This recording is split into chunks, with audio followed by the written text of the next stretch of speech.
The following is a presentation of the Matt Talk Podcast Network. It's time for Inside Virginia Tech Wrestling.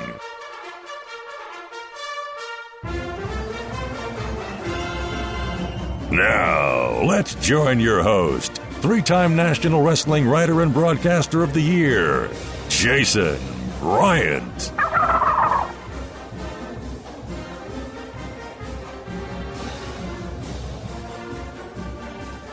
Another episode of Inside Virginia Tech Wrestling as we wind down Season 3 of our program here with Frank Molinaro today. We will talk with Jared Frayer later on in the week to talk about their first 6 months on the job. And Frank, before we even get started, 6 months, man, it seems to have flown by. In short, what's the first 6 months been like for you and your family just getting settled in Blacksburg? The first couple months was a little challenging with the timing of it all, but, man, it really has flown by. Settled into our new house, back on a good routine and, really just excited. Great energy in the room and really just starting to learn more and more about the program and the kids and make some progress. So what's the daily routine for you now that you're still an active competitor, you're an active coach, and you're in a new situation? I mean, what's the same from when you were training at Penn State and Rutgers and on a day-to-day basis, and what's different now that you're in Blacksburg? I'd say the same as just still grinding every day, working out twice a day, 5-6 days a week.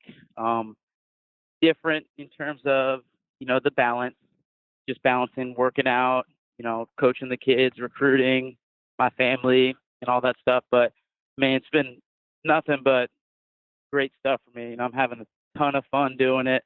I'm having a ton of fun working with the kids. They've been so great in terms of, the way they've responded to some of the new, philosophies and new coaching staff, just changes. They've been nothing but great, no resistance. And, just kind of trying to take it all in stride and just trying to get better at the balance and being as effective as I can in all those things. There's always a degree of selfishness that comes with being a high-level athlete and a wrestling coach. And as we got older, we understand that, oh, wait, there's these things called families and wives and children that come into play. And the one thing I learned early on in my life and my marriage was happy wife, happy life. So how is your wife and family kind of settled in with living in Blacksburg? I'd say that's some pretty spot-on advice right there.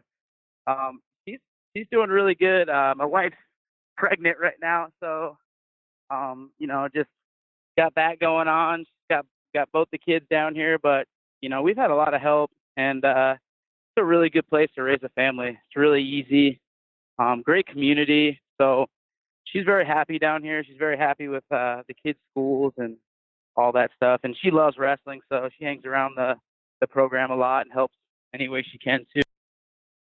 So where did you guys settle out, in Christiansburg and Blacksburg, or one of the surrounding little towns? I think we live probably 2 miles from Roby, over by all the stores and everything. So it's really convenient, 10-minute drive into work. I love it. Now, when we look at certain things that go with a college atmosphere, we just saw a phenomenal football game with your alma mater, Penn State, beating Iowa on a last-second touchdown, the last play of the game. I know I was glued to that game. But you're in Blacksburg now. You've got to kind of hide some of those allegiances when it comes to football season. How difficult has that been? Oh, it's fun. I like watching all the teams, and I'm happy that Penn State was able to turn that around. I know that there's a lot of hard work and fight and discipline and a lot of things that went into getting back to that spot that they wanted. But it's really cool at Virginia Tech because we have all of the sports in one facility. So I get to see those football players every day. I get to see those football coaches every day. I think if you look right out my office window, I can see the linebackers doing their drills and everything. So I feel connected to the team, and it's more exciting when I get to watch them. And, now that I'm on staff for the university, it's cool. And man, they're a tough football team too. I'm excited to see how they do this weekend. Yeah, I was looking at the tailgate. I'm not going to talk about the Hokies blitzkrieg of ye old alma mater this past weekend. I just think it was just cool to watch. Be like, okay, That's ye right. old alma mater is actually playing football against Virginia Tech. You know, when I was in college, that wasn't even a thing, as in football. No. But we're looking at it, and from just the whole campus atmosphere situation, the tailgate is everything. You know, Blacksburg comes alive for football Saturdays. What's that like for you to experience? Man, it's really good because, you know, this place has everything that you need to be successful. They take their sports programs very serious. They're always upgrading their facilities. Anything that they can do as a university, you know, to make the sports better and kind of keep that, you know, important, I think is very key, you know, to building a top program. And, you know, I've seen it in all the sports here. I've been able to talk with the softball team, talk with the baseball team. And, you know, I just love the passion. I love you know, just the staff working together, the teams working together. And this is a place where you can win national championships. And this is a place where you can build a great wrestling program and, you know, continue to, you know, make our mark. I'm going to stick with the local theme there just for a bit because you may not know this, but I spent many a good night in Blacksburg during my college career, meaning I was driving across the state about 4 hours at a time. Sometimes I can make it in 3.5, depending on who was leading the way down 81 and 64. But when I think of Blacksburg, I also think of some great places to eat. What's your favorite spot that you found to eat locally? I would say probably my favorite place. There's a good hibachi place, but, you know, I do really like Cabo Taco. I like a couple places downtown, Poor Billy's. You know, there's a lot of good places to eat down here. Being from Jersey, you know, you're all about good eating. So, you know, there's a lot of places. I haven't really tried too many yet. You found any pork roll down there yet? No, but my mom brought me up like 5 boxes of it, so we're good on the pork roll. All right, you're set. Yeah, and you said you have your pork roll, not Taylor ham, right? Pork roll all day. Thank you. This is another +1 for Frank Molinaro. Now, as we move into this part of the year, we've talked about football. Of course, one of my favorite places to eat is McAdoo's. So I don't know if they're still around, but I was gonna go there the other day, and it was like I ended up pulling in somewhere else. But my wife wanted to go there. I'll check it out. yeah, it's a good sandwich spot. I know they got one in Salem. We used to hit it after the double A, what used to be the double A and single A state tournament just up the road in Salem. There's a McAdoo's, and then not to be confused with Mac and Bob's. I know that Schwab's wife up at Northern Iowa, she was a fan of that place. So, but we're not talking to Doug. We're talking to you. And fall in Southwest Virginia. What's it like to really? Before we get into the rest and stuff, I still want to close on what it's like to live there right now for you in your first 6 months. You're coming in to a great time to live in the state of Virginia, especially that part of the state. You're waiting for the trees to change. What are you most looking forward to here for this change of the season? Man, we first moved down here, you know, I wasn't entirely sure of what to expect in terms of Virginia and everything, but, you know, my first reactions were, you know, people are extremely friendly around here. Everywhere I go, I'm always talking to people about wrestling and, you know, just anything really. 10 minutes away from the New River, you know, I can pull out of my driveway, you know, and catch dozens of smallmouth, bass, muskie, anything you want. I have my boat 20 minutes from my house at a lake. We're surrounded by good lakes. You know, we can hop in the car and drive to Charleston. We can drive to North Carolina. We can drive anywhere, you know. So the weather's nice. The scenery's nice. There's a good outdoor life. You know, it's really just a great balance for my family, great balance for me. You know, I get the kind of the best of both worlds being down here, you know, and it's just really a comfortable place for me. Does it surprise people that you like the outdoors, considering you kind of rock that little Jersey Shore swagger kind of a little bit?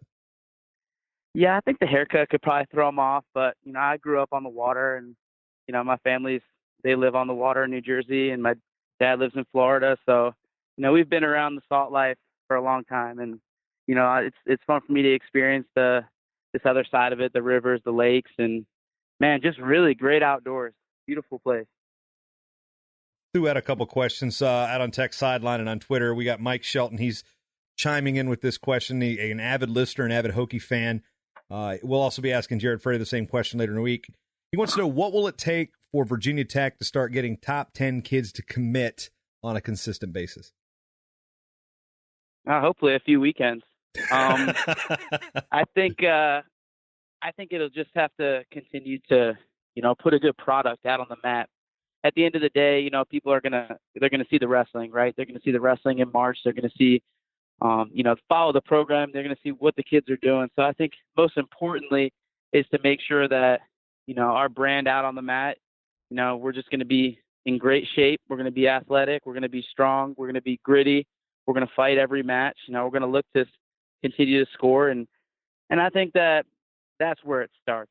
It starts with great quality wrestling. It starts with, making the sacrifices months out in advance. It starts with, bringing the right kids in immediately, to get out there and make their mark. And I think that we have more than enough right now to do that and continue to build upon the Southeast Regional Training Center. I mean, we've had a lot of help already, people that are already buying in. We have more and more people on a daily basis that are helping us, that are buying in, and it's just a really good relationship, and I think that continuing to keep that relationship and build that relationship. But like I said, most importantly is, when you step out on the mat, we got to make sure that we're ready to bring it. Keeping on the recruiting theme for a little bit, you're still young enough to where you're actively engaged in social media, but when you were getting recruited, it was still kind of, to Penn State, it was still kind of new. Now as a coach, having to navigate the waters of Twitter and Facebook and Snap Face, Insta Chat, whatever the heck the kids are calling it these days, what is it that you guys are looking at from a staff that helps you identify kids that you may or may not want to pursue based on their social media habits? I just want to look and see the kid that loves wrestling. Which kid has a single-minded focus with wrestling. Just kids that are excited about wrestling. They're passionate about wrestling. They leave practice and they're thinking about how to get better. They're in the off season just looking for any ways that they can make gains in wrestling. So really, I think that's most important to me is I want to just know that the kid loves wrestling. It's not like I gotta go to practice and I gotta cut this weight. I gotta do this. You gotta love wrestling. If you want to go the distance, if you want to be, the best version of yourself in 5 years, you have to love wrestling and you have to have passion, and your purpose is to get better every day. So I look for kids that love wrestling and kids that are, focused and not distracted. There's a lot of distractions out there, a lot of distractions, like you said, on social media. You can get caught up in kind of inhaling some of your success. And I think that could be a major distraction. So, I look for humility, I look for passion, and I look for, kids that are just excited about wrestling, that just love it. If you had to offer a public service announcement to a high school prospective recruit out there that may be a little more prolific on Twitter than they should be, what's one warning that you can kind of lend to be like, hey, you might want to knock that off? Man, I am not a huge advocate of Twitter. I don't necessarily have anything against Twitter or social media, but I've known that in my career it's been a distraction. It's just there's a lot of stuff on there that I don't need to see, and you have to be very aware of what you're feeding into your mind every day. You have to be aware of why you're on social media and what you're trying to accomplish on social media, because at the end of the day, it really is a distraction. It really is a distraction. And if you're going to allow that stuff into your mind all the time, and if you're going to keep pumping that into you, just be aware that it will affect you to some degree, whether you know it or not, subconsciously. So I just try to stay off that stuff. I know that I got to be on there a little bit more now with recruiting and that kind of stuff. But again, I don't go there to be entertained. I'll find my entertainment elsewhere. Now, one thing I want to get your perspective on, and you can duck this question if you want, but it's because you're a Penn State grad who spent time at Rutgers. Oh, on the surface, what are your thoughts on the whole Nick Suriano thing heading back to Rutgers and the release gate, so to speak? First off, I felt really bad for Nick because I saw what that kid puts into practice every day. I know that Nick is super focused when it comes to wrestling. So, his injury, first off, was really disheartening, and I felt bad for the kid. And, I know how those things go. So that was the first thing. In terms of how it was all handled, I know probably both sides have a legit argument, and, it's never going to be good. You have to make a decision that's best for you, that's best for your career. And, and in terms of making a hard decision, you have to let somebody down. So, I'm sure that it's all good now between both parties. And I'm sure that, it was hard for both sides to kind of compromise and give in. But, I'm just glad that they were able to settle it all, and I'm glad that, it's not at the expense of another year of not getting to see Nick Suriano wrestle. Now, one thing that living out here in the Midwest and you see people chatting about everything about New Jersey and whatever, you obviously lived this thing, and I lived in Pennsylvania and spent a lot of time in New Jersey when I was, in my mid-20s. There is a sense of pride that comes from the state of New Jersey. Can you kind of explain how that is in the mind of people, especially wrestlers from the state of New Jersey, and why there's such a sense of pride for, pork roll and the Garden State Parkway and the Shore, among other things? I mean, I think you just kind of, I always felt like I had a chip on my shoulder coming out of New Jersey. I think that, we were a very competitive state, but, realistically, we're not Pennsylvania, we're not Ohio, but, we're trying to be continuously improving and continuously pumping kids out that, are ready to compete at that level. So I think for a lot of kids coming out of New Jersey, it's probably, they got a chip on their shoulder, like they have something to prove. I think Jersey can catch a bad reputation sometimes, but, I'm proud to be from there. I know that I wouldn't be the person I am today hadn't I been from New Jersey. I know that my circumstances and everything that kind of brought me to this point, I'm very grateful for all of that. So I have a lot of pride, and anytime I get to represent, where I'm from, I don't do that without a lot of pride and a lot of heart. So you can understand when people say that, like, they want to go back home to Jersey, that there's something there that's just wired on how you guys are brought up. Yeah, maybe. I mean, I want to go where I could be the best I can possibly be. So, if Nick thinks that going back to New Jersey is going to be the best for him, then, I support his decision, because he's a very focused kid, so I'm sure he knows what he needs. And I think that probably has a lot to do with it, in terms of what are your immediate needs. And I think that for him, being close to his family, being close to his support staff is something that he thrives on. So, I think that probably played a big part in his decision as well. Circling back to Blacksburg, because this isn't the Penn State show, we're talking about the first 6 months on the job. Jared Frayer, an Olympian before you at the same weight class. You guys are two Olympians on staff for a brand new head coach in his second head coaching job after a lot of success under the previous coach. What has the relationship been like between you and Frayer since you guys first stepped on campus? It's been really good. I mean, kind of like all thrown into this, unexpectedly. And, I think that we've really molded well as a staff. Coach Frayer and Coach Roby, they have a lot of strong suits that they bring to the table. They have a lot of strengths that, we were just trying to find that perfect balance between utilizing everyone's resources and making sure that we can get the most out of all of us. And, I think that we've done a great job of it. And, really excited to learn from them, really excited to hear their perspective on some stuff. And iron sharpens iron. And I think that in terms of the three of us, highly motivated, everybody here wants to be the best. Everybody here wants to, continuously look for any kind of way we can improve. So, I think that we thrive off the experience that we've had in the past. And I think that we're, just doing a better job as we move forward of continuously utilizing our resources. What's been his biggest asset to you as a competitor? Frayer, you're saying? Yes. Well, I would say in terms of technique and wrestling wise, we're on like opposite spectrums. I'm a very, fundamental wrestler. I very, very precise, and Jarrett's on the other side. He's kind of out there. He's got a lot of wild moves. He's got a lot of really good tricks. He's got a lot of really good experience. He's great on top in college and freestyle, which is, I think that's a huge asset for me in terms of improving on my parterre on top, improving in my freestyle, learning more tricks, and just learning things that are not comfortable for me. A lot of his technique, a lot of his strategy, a lot of his tactics, are probably a little bit outside of my comfort zone. And I think that, that's where you want to be. If you want to be great, if you want to get better, you got to be outside of your comfort zone. So it's a great balance for me to have that. And, just to have that kind of resource to learn from and, just to kind of lean on when I need a little bit of help. Circling back to Lincoln, which the results didn't come out the way you wanted them to, and you end up losing to basically what amounted to a club teammate at the time. And Zane Rutherford didn't do so crazy hot at the World Championships. So you kind of got out-veteraned by a veteran.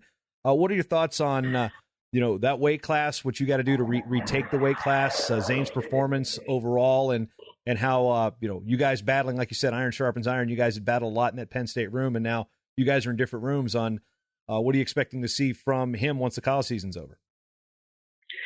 Well, it was very tough to watch. I think first, second, third, both bronzes, and fifth, and another third at 70, all medaled, and I had beaten all those guys the previous year. So it was good validation to know that I've made some good progress and that I'm right there with anybody in the world. But, it's also very hard because I fell short of my goals, and that's kind of where I pictured myself being all year, and it didn't happen. So I'd say the first thing was, I thought I was kind of a little bit down and out after that, but, now that was all motivation. Now I'm settled in. I got an amazing support staff here. The kids keep me fired up every day. So, my plan is to continue to be the best version of myself as a wrestler, as a coach, and if I think I'm ready to go, I'll be at the trials. And I think Zane's performance, it's tough. When you don't wrestle at that level, I think that you don't really have a gauge on where you're at, what your strategy is, what your tactics are.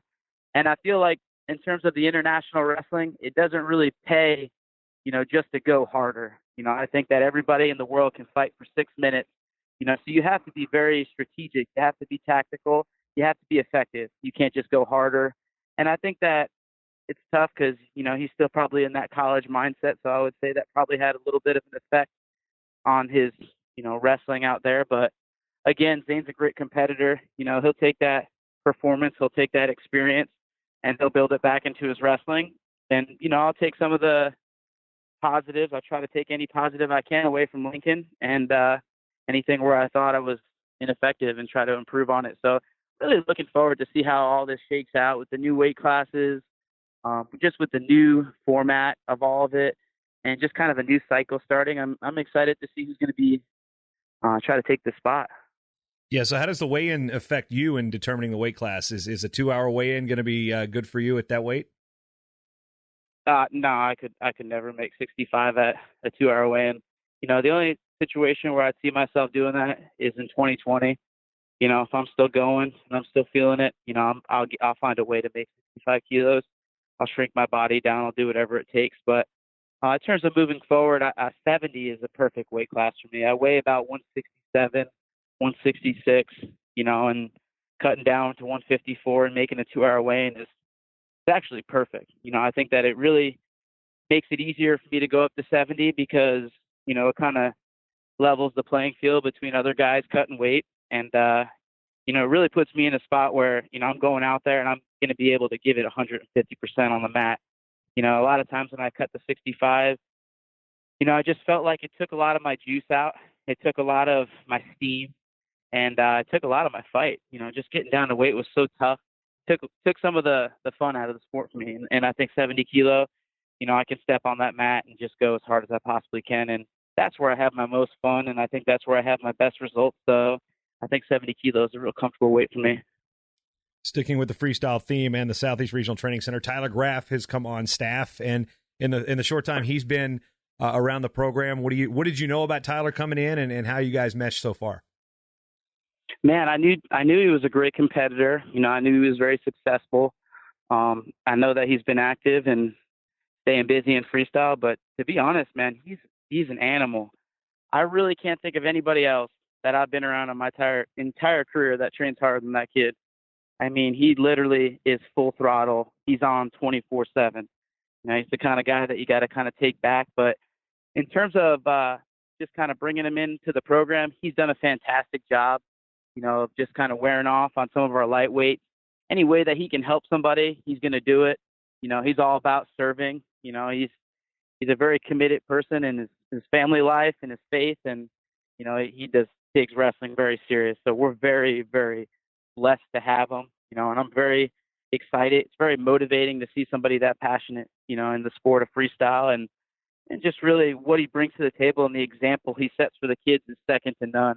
You can talk about living the right life, you can talk about doing the right things, but when you have somebody like Graff who comes in there every day and goes above and beyond of what we expect, there's nothing more powerful for the kids in our lightweights and our program. So again, just really excited, and just not surprised, but, just pleasantly surprised of how much of an asset he'll be for our program.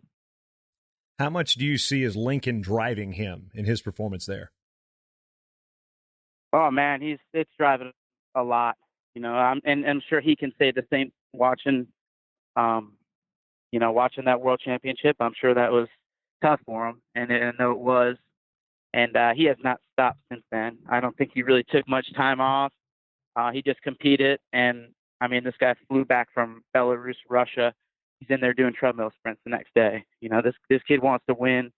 I think it's just a matter of making sure that, he's very effective with his wrestling, and I think he has help here to do that. And, he's responded well already. He's learning, he's improving.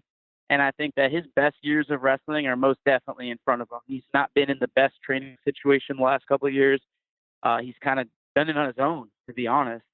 And, now he's got me and Freyer. He's got guys on our team to work with. And I know that, I'll do anything I can to help him reach his goals because I know how important they are to him. So just excited to help him and excited to, build upon last year's performance. Talked about the goals and what you've accomplished in your first 6 months. If we look and fast forward the calendar, 6 months from now, it'll be the end of the Division I wrestling season. The Nationals will have just completed in Cleveland. What are your goals for the next 6 months, personally and for this program? I would say, 6 months, we got to put a national championship. We got to put a national champion out there in March.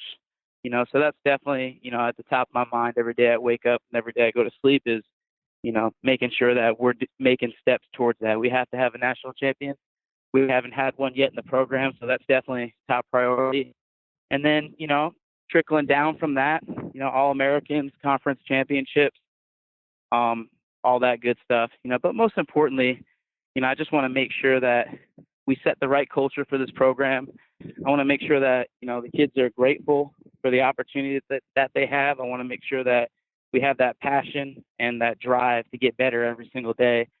And to be honest, I've been just really, really happy and glad with, like I said, the kids have responded. The energy in our room is incredible. Every day I wake up in the morning, I can't wait to get in that wrestling room, train with those guys, coach those guys. Just anything I can do to make them better wrestlers. I'm thinking about it and I'm trying to help them because they respond, they do the work, and they love it. So, really making sure that we keep that culture moving forward, making sure that, from our least talented wrestler to our best talented wrestler that, at the very least that we just fight and we have the right attitude and we're grateful. And I think that if we do that, we'll be very happy with our results. As we talk to Tony Roby about Tony Roby, what are some things you've learned about him as a leader and some things you've learned about his hair care tips? Well, in terms of his leadership skills, I'm very, very, very happy. He's done a really good job through this transition. He's got great relationship. Any kid that's come through the program, they always come back and talk to Tony and they got nothing but good things to say about him. He's really good at managing relationships. He's really good at fundraising. He's really good at motivating the guys, and he's very organized and he's a grinder, and that's what I love about him. He's a very similar wrestler.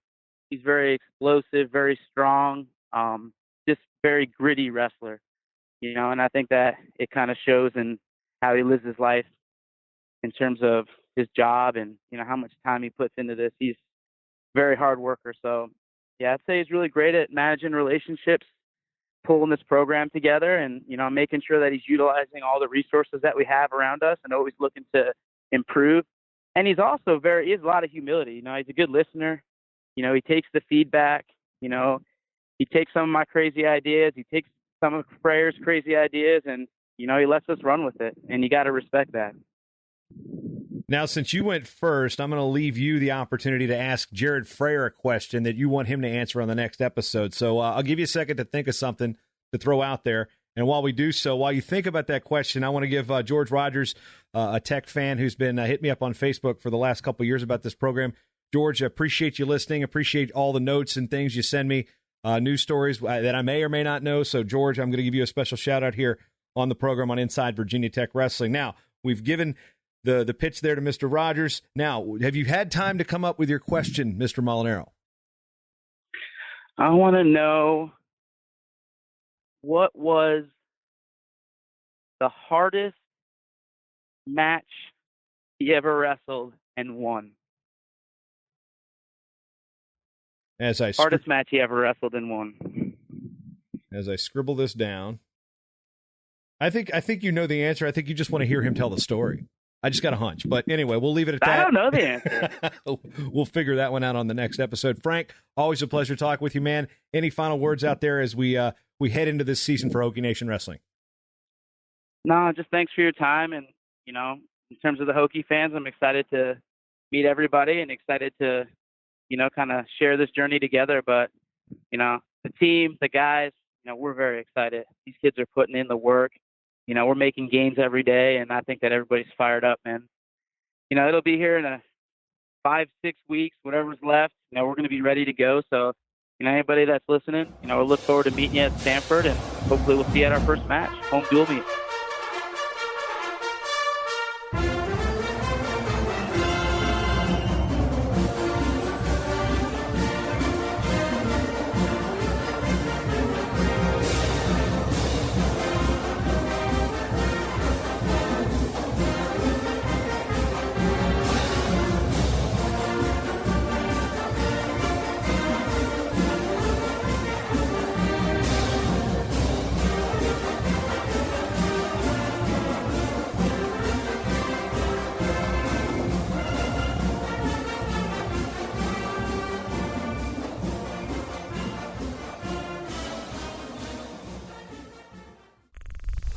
Show is part of the Matt Talk Podcast Network. For more wrestling podcasts, head over to MattTalkOnline.com.